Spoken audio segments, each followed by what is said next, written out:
warrumti bulchiinsa eegaa ture meeshaa garee qabateefaa gandoota sanitti badaa ture gandoota faannoon jira sanitti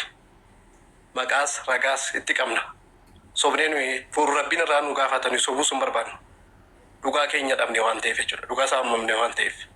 kanaafuu ummata keenyaaf sagalee nu taa'e waa'ee eenyummaatii waa'ee jiraachuutii waa'ee dhabamuuti asirratti jechuudha. Amma immoo dhiyoo kana immoo gandooti torban gandooti jahaan sun harka faannoo jira sun dhugaa jiranu gandoota ummanni Oromoo irra jiru daangarra taa'ee ummata falmachaa jiru walakkaas immoo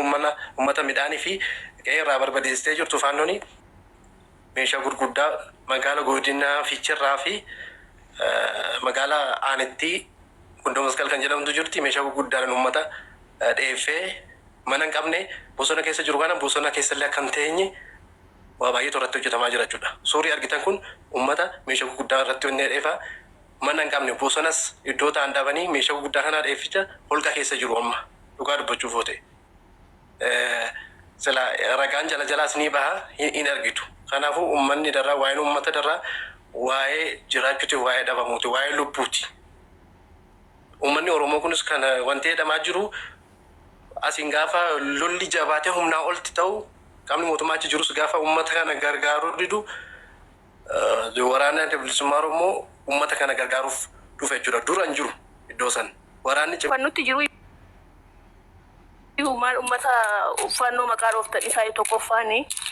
ammas wanti nu godhuu qabdani akkamitti ummata kana gargaaramu beeku ati hin beektaa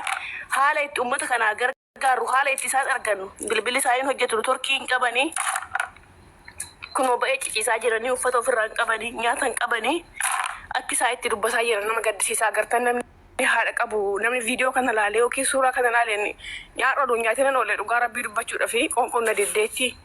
akka isaan gargaaru bichaa karoora naa baasaanaan akkuma itti bichaa bira dhaabbannu akkuma ittiin waan tokko goonuuf maallaqas ta'e uffatas akka itti geessinuuf bichaa karoora nu baasate namni achitti dhiyeenya qabda namni akkaawuntii baankii seeran achi qabdan. Isa rakkoon qabu dhaabbata jira dhaabbata ijoollee warra salaalee koi salaaltichaan fida dubbadhatti salaalticha isinii fida salaaltichatti seenaa godhaa ijoollee yoo jira. Dhaabbata isa nu fideetti ani karaa keenyaan isa nu fideetti ani karaa keenyaan gara Dubaayitiin ijoollee gara Dubaayii jirtu wal quunnamnee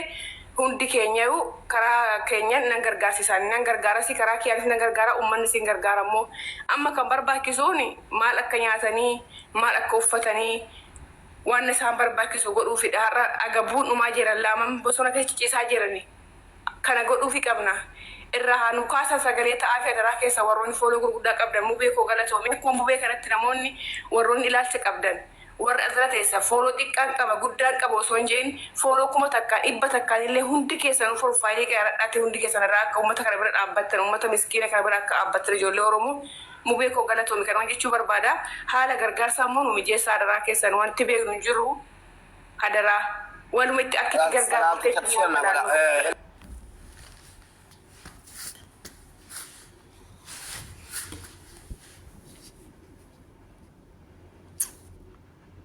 baadhatee mootummaa irraa erga fudhatee uummata irraa erga fudhatee uummata isaa eeguun dirqama mootummaa naannoo Oromiyaati. Itti aansee ammoo ka isaanii ol yoo ta'e ammoo eegumsa kana godhuu qabu uummata mootummaa naannoo yookaan waliigala yookaan Itoophiyaa Dr. Abiy irraa jechuudha. Kun ka ta'u uummata keenya karaa hin taaneen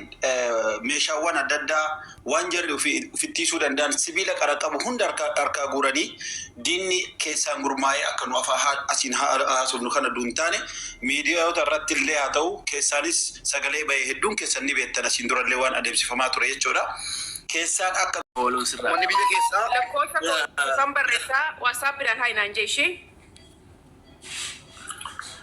Ayyee. Wannan sirriitti dubbadhu manni biyya keessa jirtanu waldaa tola ooltummaa salaalee nan beeka kanaan dura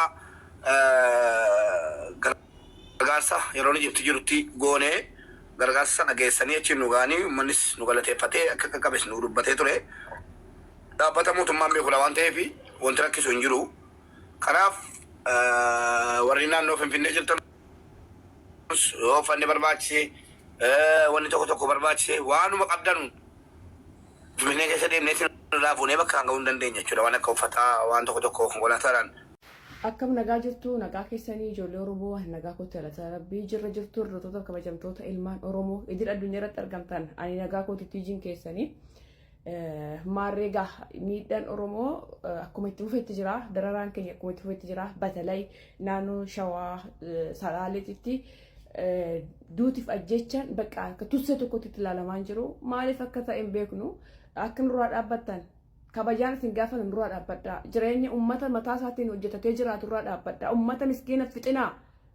ummata miskiina homaan beeknetti roorrisinaa ummanni Shawaa ummata miskiina hojii isaa gatatee buluudha ummanni Salaalee ummata bayee bobba'uudha riddeetaa isin kadhanne bishaan nuucaa isin hin jenne qallaba nuu baasaa isin hin jenne ummata xaaree buluudha ati na deeggarii hundi keessan homaan gootani nu dhiisaa lachuun kun uummata keenya fomaa godhaan jiru nuuf xaa jirtanii nurraa dhaabbadhaa isin jenne nurraa dhaabbadhaa yoo afaan namaa beektan afaan rabbii sodaattan nurraa dhaabbadhaa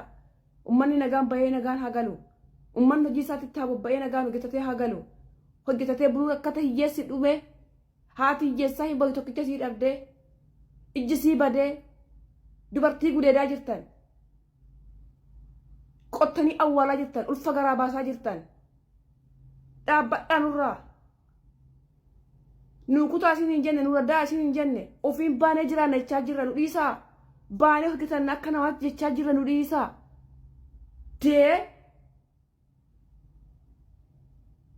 ibዝ እኮ ምንም ማቅ ibዝ ነው ምንድነው የምትፈልጉት ከኛ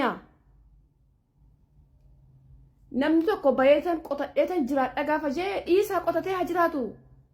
bar mootummaan Mallas Zeenaan barriddeetaa nu kennaa ture isin garuu jireenya keenya keessatti maaf jiraattan jettanii ummata Salaaleef xaa jirtanii ummata Shawaa dararaa jirtan ummanni Shawaa ummata kanaan alatti wanta isin godhe maalidha ummanni keenya maal isin baddale